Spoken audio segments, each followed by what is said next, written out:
तो नमस्कार दोस्तों, मेरा नाम है उत्पल और पीएफसी एजुकेशन में आप लोगों का स्वागत है। तो इस वीडियो में हम लोग नर्सिंग प्रोफेशन के बारे में जानने वाले हैं। तो एक्चुअली नर्सिंग प्रोफेशन है क्या? नर्सिंग एक ऐसा प्रोफेशन है ना, जिसमें हम लोग पेशेंट सेंट्रिक केयर देते हैं। पेशेंट सेंट्रिक केयर मीन्स क्या होता है ना, पेशेंट सेंटर में रहेगा और जो हेल्थ केयर प्रोवाइडर्स है, इसमें जो वाइटल रोल प्रोवाइड करता है वो है नर्स। नर्स पेशेंट को सेंटर में रख के केयर देगा। मीन्स पेशेंट का भी आपको, पेशेंट एक सिक पेशेंट आया है तो उसको केयर प्रोवाइड करते हैं, उसको फिजिकली, मेंटली एंड स्पिरिचुअली उसको सपोर्ट प्रोवाइड करते हैं। वो नर्सिंग का होलिस्टिक जो क्राइटेरिया भी बोल सकते हैं हम लोग एज ए नर्स। ठीक है। तो इसके बाद सेकेंड में जो आते हैं, तो नर्सिंग वर्ड आया कहाँ से? ये जो वर्ड है नर्सिंग, ये क्रीमिया करके युद्ध हुआ था। जो हमारा फ्लोरेंस नाइटिंगेल है, उन्होंने एज ए नर्स, अब नर्स भी नहीं बोल सकते, पहले क्या होता था, पहले के ज़माने में ऐसे कोई नर्स वर्स नहीं होता था। पहले के ज़माने में क्या था, पहले के ज़माने में जो घर का लोग है उन लोगों की केयर प्रोवाइड करना पड़ता था। नहीं तो जो अलग अलग धर्म के लोग थे उनका जो मीन्स सेंटर होता था ना, उधर भी मीन्स केयर प्रोवाइड करता था।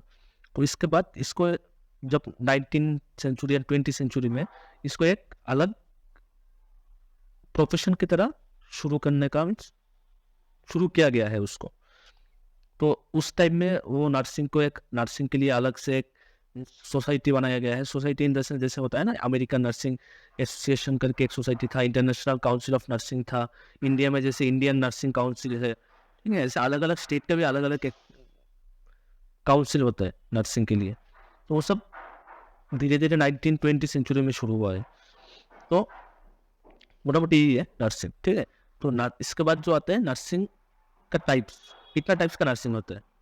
तो नर्सिंग आता है आपका जीएनएम नर्सिंग होता है, आपका आता है बीएससी नर्सिंग, इसके बाद और एक आता है आपका एमएससी नर्सिंग, और एक आता है आपका पोस्ट बीएससी नर्सिंग। तो जीएनएम नर्सिंग क्या होता है? जीएनएम नर्सिंग मीन्स इसका जो पूरा नाम होता है general and general nurse and midwifery. ठीक है, उसको बोलते हैं हम लोग जीएनएम नर्सिंग। वो एक डिप्लोमा कोर्स होता है जिसपे जो लोग आर्ट्स बैकग्राउंड से है वो लोग कर सकते हैं। ठीक है। तो ये होता है आपका जीएनएम नर्सिंग। बीएससी नर्सिंग क्या होता है? बीएससी नर्सिंग है जो नर्सिंग प्रोफेशन में आप बैचलर डिग्री लिया है, उसको बोलते हैं बैचलर ऑफ नर्सिंग। ठीक है। इसके बाद आते हैं मास्टर इन नर्सिंग, इसके बाद आते हैं और एक आते हैं post BSc. Post BSc means जो बच्चा लोग जीएनएम किया, आर्ट्स में था, तो उन्होंने पहले क्या करना पड़ेगा, उनको 3 साल के लिए जीएनएम करना पड़ेगा। इसके बाद आप करेंगे पोस्ट बीएससी नर्सिंग। तो आप सेम वैल्यू मिलेगा आपको एज ए बीएससी नर्सिंग जैसे, क्योंकि आप साइंस बैकग्राउंड से नहीं है तो आप तो डायरेक्टली बीएससी नर्सिंग कर ही नहीं सकते। तो आपको ये जो बीएससी नर्सिंग करते हो लोग 4 साल में कर सकते हैं, आपको वो सेम कोर्स 5 साल करना पड़ेगा, वो भी मीन्स पार्ट पार्ट करके, पहले जीएनएम देन पोस्ट बीएससी। तो मोटामोटी यही होता है। और आप लोग फिर जीएनएम करने के बाद पोस्ट बीएससी करने एमएससी भी कर सकते हैं, फिर आपको 2 साल करना पड़ेगा। लेकिन बीएससी नर्सिंग जो लोग हैं वो लोग डायरेक्ट, साइंस का बच्चा लोग है वो लोग 4 साल जीएनएम बीएससी करेगा, देन आपका 2 साल करेगा एमएससी नर्सिंग। ठीक।